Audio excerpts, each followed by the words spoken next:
I was in a horrific accident and left unconscious.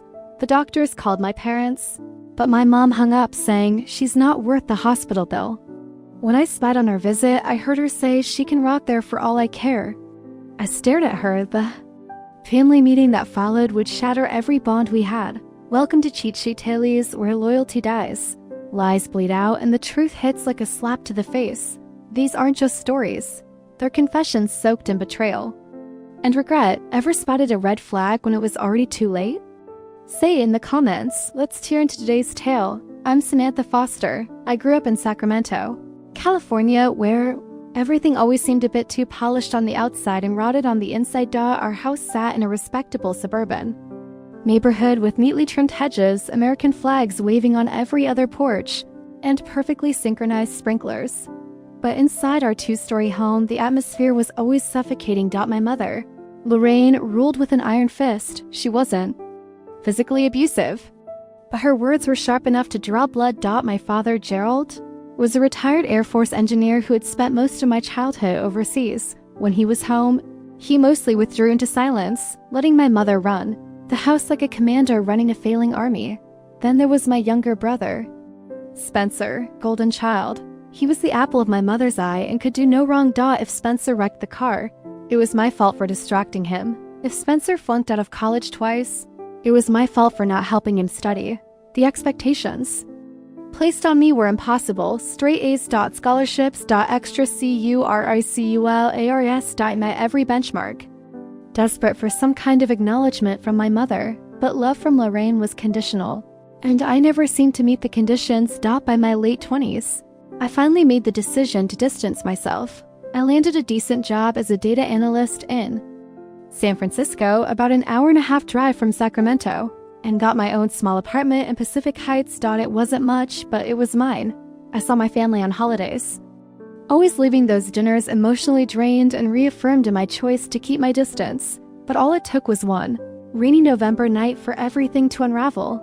The accident wasn't my fault. I was driving home from work, exhausted, but alert, carefully navigating the wet roads near the Golden Gate Bridge. The fog was dense, making visibility near impossible. I was only a few minutes from home when a black SUV ran the red light. It hit my car with full force, sending me into a spin that felt both endless and instantaneous. I remember the sound of metal crunching, glass shattering, and then nothing. When I woke up, 2 weeks had passed. The beeping of machines greeted me, along with the sterile scent of antiseptics and the dull ache that pulsed through my entire body. My head felt heavy. My throat dry. Tubes were inserted into my arms and monitors surrounded my bed. The nurse, Camilla, smiled softly when she noticed my eyes flutter open. "Welcome back, Samantha," she whispered. "You're very lucky." I could barely nod. The accident had left me with multiple fractures, internal bleeding, and a traumatic brain injury. The doctors later explained that my survival was uncertain for the first few days. I soon learned what was worse than my injuries. One afternoon, still too weak to sit up properly, I overheard Camilla and another nurse talking just outside my door. "I can't believe her mother said that," one whispered. "Yeah." Camilla sighed. She hung up on the doctors, told them she's not worth the hospital bill. A numb, cold wave washed over me. It wasn't even entirely surprising. It was more like a final confirmation of something I'd always feared was true. My mother's love for me was transactional, and apparently I wasn't worth the cost of my own life. Days passed. I tried to heal my body while my mind spiraled. I didn't hear from my parents once. No calls. No visits. Nothing. Only Mia, my best friend, came regularly, bringing me books, comfort, and warmth. Then one morning, Camilla informed me that my parents were coming by for the first time. I was curious, but curious. I needed to see them.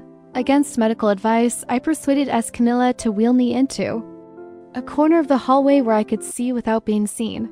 Lorraine started down the hallway in her designer coat, her heels clicking sharply against the linoleum. Gerald followed behind, as silent and hollow as always. "She can rot there for all I care," Lorraine hissed to my father, not even lowering her voice. "They called me again yesterday. Unbelievable. As if I'm going to spend my retirement savings on that ungrateful brat." She made her bed. Gerald didn't respond. He never did. The rage that bubbled inside me at that moment was nothing like anything I'd ever felt before. It wasn't just anger. It was clarity. I no longer wanted her approval. I wanted justice. The betrayal wasn't isolated to this moment. The accident was just the detonator. Over the next few days, my mind replayed every slight, every moment of humiliation, the way Lorraine always twisted the narrative. So Spencer was the victim and I was the villain. The countless times she weaponized guilt, money, and shame, and more recently, a lingering question I never dared ask until now. The trust fund my grandmother had set up for me. Growing up, I was told Grandma left a small fund for Spencer and me. Spencer had used his share after high school. Mine, I was told, didn't exist. I questioned it once as a teenager and got punished for my disrespect. My mother told me Grandma changed her will at the last minute, but something about that had always felt wrong. Now, with nothing left to lose, I asked Mia to help me investigate while I was still recovering. Mia was resourceful. She tracked down Grandma's old attorney, Mr. Whitaker, who was still alive and practicing in Sacramento. After some convincing and legal paperwork, he confirmed my suspicions. The trust fund did exist. Half of it was legally mine. My mother had forged documents, transferred the funds to herself, and funneled much of it into Spencer's failed business ventures over the years. The amount wasn't just significant. It was life-changing. Hundreds of thousands of dollars. Stolen. The betrayal ran so much deeper than I'd imagined. I consulted a lawyer immediately. The case was strong. Fraud. Financial. Elder abuse. Embezzlement. Lorraine and Spencer were both implicated. Gerald was technically complicit, too, but before the legal storm fully unfolded, I wanted one final confrontation. I invited them all to my apartment under the guise of a family meeting, letting them think I was still weak, desperate, maybe even willing to reconcile. They showed up exactly as I expected. Lorraine in her pearls and tailored pantsuit. Spencer pretending to be bored, and Gerald, as usual, looking like a deer in headlights. He didn't waste time. I know about the trust fund, I said calmly. The color drained from Lorraine's face instantly. Spencer froze. I have the full documentation. Grandma never revoked my portion. You stole it. 4 years. You don't know what you're talking about, Lorraine snapped, but her voice wavered. Stop. I know everything now, and I've hired a lawyer. For once, Spencer broke his silence. Sam, come on, you're not really going to make this a legal thing, are you? I looked directly at him. You stole from me. Both of you. And when I almost died, you didn't even care if I lived or died. Lorraine tried to regain control. We did what we had to do for the family. For Spencer. You were always going to be fine. You hung up. In the hospital, I nearly shouted, my voice cracking. You said I wasn't worth the bill. That's not how I meant it. It's exactly how you meant it. Gerald opened his mouth, but all he could offer was a weak, Sam, honey, it's complicated. No. Dad, it's not. It's theft. It's betrayal, and I'm done. Lorraine's mask finally slipped entirely. You ungrateful little witch, after everything we've done for you, I laughed bitterly. Done for me? You mean everything you took from me. Everything you did to break me down year after year. I was never enough for you. They knew they were cornered. They thought I'd stay quiet forever as I always had. But this time, I wasn't the same Samantha they raised. The silence that followed was thick, heavy. I could see it settling over them like smog, poisoning whatever thin string of civility was left. Lorraine's jaw tightened, her lips pressing into a thin, bloodless line. She was calculating. Always calculating. Trying to decide if she should keep denying or switch tactics. You've always had a flair for drama, Samantha, she finally said, voice cold, almost mocking. You think this will hold up in court? You think they'll believe your version? You've had emotional issues before. There it was. The weapon she'd always kept ready in her arsenal. Discredit my mental health. Every bout of anxiety in college. Every therapy appointment, every time I struggled under her thumb, it was all ammunition to her, but I was ready for that too. My medical records show I've been treated for anxiety. And trauma that you caused, Lorraine. But being anxious doesn't make me delusional. The bank records are real. The forged signatures are real. The financial transfers into Hotspurs into Spencer's LLCs are real. Spencer shifted uncomfortably, visibly. Sweating now. I didn't know she forged anything, he said quickly, throwing his hands up. Mom handled all that stuff. I thought Grandma changed her will. Oh, spare me, Spencer, I snapped. You've been living off that money for years. You never once questioned where it came from? I trusted Mom. He fired back, but his voice cracked halfway through. Asterisk Lorraine whipped her head toward him, eyes blazing. Don't you dare try to pin this. On me, she hissed out. For the first time in my life, I watched them turn on each other. It was a strange, almost surreal thing to witness. The ironclad team of Lorraine and Spencer fracturing in real time. Gerald looked like he wished he could evaporate. Dad, I said, locking eyes with him. I know you knew. Maybe you didn't sign anything. Yourself, but you stood by while they stole from me. You stood by while she downed me in a hospital bed. His shoulders slumped even more, and his voice came out barely above a whisper. I didn't know what to do, Samantha. Your mother, she isn't some force of nature, Dad, I cut in sharply. You let her do this. That makes you just as responsible. He lowered his head. Saying nothing else, the weight of it all hung there. Years of manipulation, control, enabling, cowardice, every memory of being belittled at dinner tables. Blamed for Spencer's mistakes, criticized for my choices, my appearance. My personality piled onto this moment, and they all knew. There was no turning back now. Lorraine inhaled deeply, attempting one last pivot. Look, we're family, she said in a softer tone, the kind she'd use when trying to appear reasonable to outsiders. You're not thinking clearly. You're still recovering from that accident. You've been through a terrible trauma. Maybe we made mistakes, but surely we can find a way to settle this quietly, privately. Settle, I repeated flatly, almost laughing. You want me to stay quiet, like I always have? Like when you forced me to cover for Spencer's arrests in college? Like when you forged my name on those financial aid documents? Like when you lied about Grandma's will? Her mask slipped again, but only for a brief second. You're throwing away your family. She snapped, voice rising. No, I said. You threw me away a long time ago. I'm just finally catching up. The doorbell rang at that exact moment. A knock. Sharp and deliberate, I had arranged for my attorney, Miss Valencia, to arrive precisely at this time. I needed them to understand how serious I was. Lorraine's head jerked toward the sound, eyes narrowing. Who the hell is that? Legal counsel, I replied simply, turning toward the door and letting Miss Valencia in. She stepped inside briskly, carrying a thick manila folder under her arm. She was composed, her face unreadable, wearing a charcoal gray suit that seemed to absorb all the tension in the room, and weaponize it. Good afternoon, she said smoothly. I'm here to serve preliminary notices of litigation. You've all been made aware of the allegations. We will proceed formally from here. Lorraine's face drained. Spencer BLANCHED. Gerald just closed his eyes. You're really doing this? Lorraine rasped, her voice suddenly small. You're really going to destroy this family? There's nothing left to destroy, I answered. Not anymore. Ms. Valencia handed over the papers without hesitation, laying them on my coffee table as Lorraine recoiled like they were radioactive. No further discussion without counsel, Valencia stated, her voice calm, professional, but icy. Lorraine stared at me then, silent for several long seconds. Her mouth opened once, then closed. I think she wanted to scream. I half expected her to launch into one of her explosive tirades, but no doubt she saw that it wouldn't work this time. The power had shifted.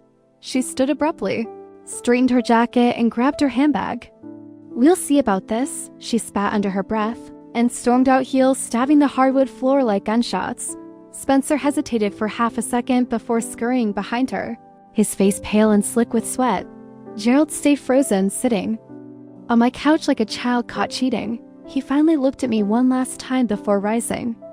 I'm sorry, Samantha, he said softly. I really am. I didn't respond. I just watched him leave. The door clicked shut. For a moment, the apartment was silent except for the dull ticking of the wall clock. My whole body was trembling, but not from fear or anxiety. This time it was something else. Relief. Miss Valencia exhaled slowly and gave me a small nod. That went about as well as one could expect. I let out a breath I hadn't realized I'd been holding for years. I didn't think they'd break that easily. Guilt rarely wears as much armor as people think, she said calmly. Collecting her paperwork, I sat back in my chair exhausted, but strangely lighter. Years of manipulation and fear disarmed in one. Brutal afternoon, but I knew this was just the beginning. The legal process would be long, public and ugly, and I was ready for it. The following weeks unfolded like a chess game, one slow, deliberate move after another. My attorney, Miss Valencia, was ruthless, exactly what I needed. She filed the lawsuit swiftly. Fraud, embezzlement, financial elder abuse, forgery, everything we had airtight evidence for, and there was plenty. Lorraine tried to stall. Of course, she filed countersuits, trying to have my claims dismissed. She even tried to spin her narrative to anyone who would listen, portraying me as the bitter, unstable daughter lashing out in some kind of revenge fantasy. That part hurt, even though I had anticipated it. Family. Friends I hadn't heard from in years started reaching out, some offering thinly veiled sympathy. Others fishing for gossip. Most had no idea about the depth of manipulation that had gone on behind closed doors. To them, Lorraine was still the perfect suburban matriarch. Until now, because once the lawsuits became public record, so did the evidence. The financial records. The forged signatures. The documented withdrawals. All of it meticulously prepared by Miss Valencia's firm. The paper trail was devastating. Every dollar Spencer had received traced back to my stolen inheritance. Every lie Lorraine told unraveled under scrutiny. The Sacramento Bee even picked up this story after a local reporter dug into the public filings. Prominent Sacramento family faces fraud allegations and trust fund scandal. My mother's carefully curated social reputation was beginning to rot in broad daylight. And the best part? I didn't have to say a word. The documents spoke louder than I ever could. The first court hearing was brutal. Lorraine showed up, looking defiant, dressed in an expensive cream-colored suit. Her chin held high. Spencer sat beside her, pale and fidgety. Gerald was there too, seated one row back, looking 10 years older than he had just a few months earlier. His skin had gone sallow. His hair grayer. I sat at my attorney's table with Valencia beside me, calm but alert. I could feel Lorraine's eyes drilling into me, but I didn't meet her gaze. Not today. When the judge laid out the initial evidence and accepted it into record, I caught the moment Lorraine's mask cracked. It was subtle, a barely perceptible twitch in her left eye, a faint tightening of her lips, but I saw it. For the first time, she realized she wasn't in control. Outside the courtroom, cameras waited. I didn't stop to talk. I wasn't there for headlines, but seeing. Lorraine tried to dodge the reporters hiding behind oversized sunglasses with its own kind of quiet satisfaction. At home that night, Mia poured us both a glass of wine. To completing phase one, she said with a smirk, clinking her glass against mine. Phase one? I echoed. God, it feels weird. Good weird? I nodded. Double quotes, yeah, but there's still a long way to go. Asterisk. We sat in silence for a while, sipping, watching the San Francisco lights blink through my living room window. Then my phone buzzed. Text from Gerald. Can we talk? Alone. I stared at it for a while, my gut twisting. The man who had stood silently beside my mother for decades now wanted to speak. Alone. After everything. Mia glanced over my shoulder. You going to respond? I sighed. I don't know. He's probably just scared. Maybe, but maybe not, she said. Maybe he finally grew a spine, or maybe he's looking for a deal. Mia shrugged. Either way, information is power, Sam. After a long moment, I typed back a simple response. Tomorrow, 10 a.m. my place. When Gerald arrived the next morning, he looked smaller somehow. Not physically, but like the weight of his own choices was finally crushing him. He sat stiffly in the chair across from me, hands clasped tightly in his lap. Thank you for seeing me, he said quietly. I didn't respond right away. I just watched him. I need you to know that I didn't know the full extent of what your mother was doing, he started. Not at first. I knew about the trust fund being redirected, but she told me you agreed to it, that you said you didn't need it, that you wanted it to go to Spencer. My stomach churned. You actually believe that, after everything? His eyes dropped to his hands. I wanted to believe it. It made things easier. Your mother? She's not easy to stand up to. I felt a familiar surge of bitter anger rise in me. No, Dad, she's not easy to stand up to because you never tried. He flinched but didn't deny it. I should have protected you. He finally admitted. His voice cracked, like the words physically hurt him. I failed you, Samantha, repeatedly. I crossed my arms, and now you're scared. Because you're on the hook for it. He winced. Yes, I am scared. But I'm not here to beg for myself, Dot. I want to help you. Testify if necessary. Give you whatever documents you need. I narrowed my eyes. Why now? Because I finally see her for what she is, and I see what I've allowed to happen. He paused, swallowing hard. The accident when they called us and she hung up, that broke something in me. I should have gone to you that day. I should have done something, but I was weak. The words hung in the air. Asterisk. I don't expect forgiveness, he added. I just want to do something right before it's too late. I studied him. For once, he didn't sound like he was making excuses. He sounded defeated. Maybe genuinely remorseful. Or maybe just desperate. You have records? I asked cautiously. He nodded quickly, pulling a small thumb drive from his pocket. Copies of everything I could get my hands on. Emails, bank statements. Even the forged documents Lorraine kept. In her office. I know it's not much, but I took the drive without speaking, gripping it tightly. It's a start, I finally said. He exhaled in relief, his shoulders sagging. I didn't offer him comfort, not yet, maybe not ever. When Gerald left, I handed the drive to Miss Valencia immediately. She was ecstatic. This will absolutely blow there. Defense apart, she said, scrolling through the files. You may have just saved us months of subpoenas.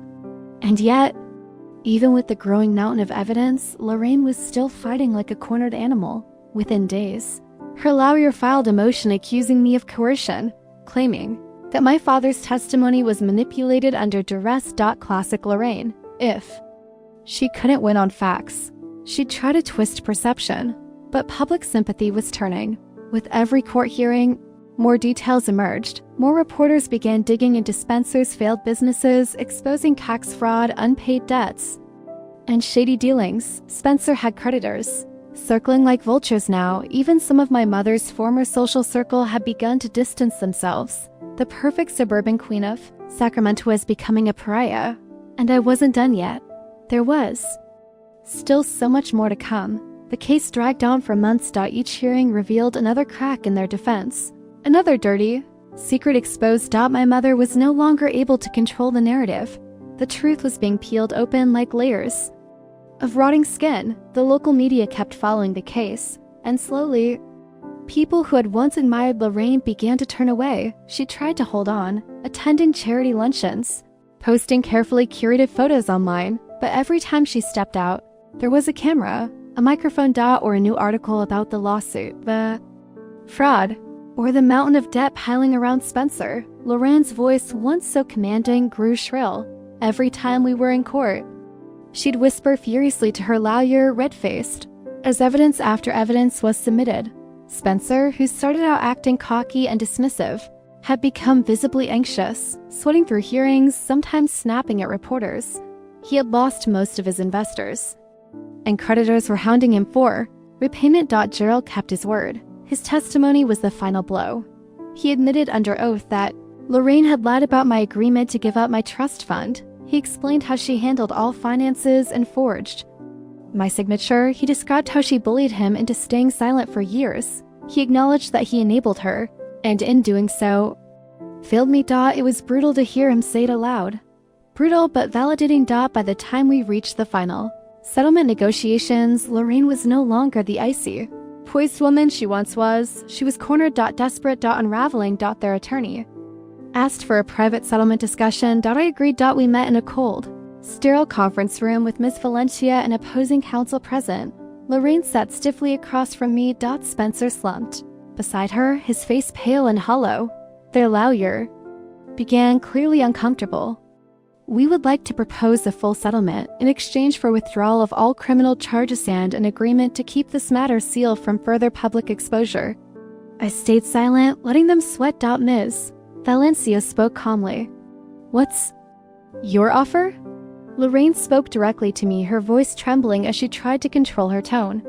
We'll return your trust fund in full with interest and additional damages. Amount?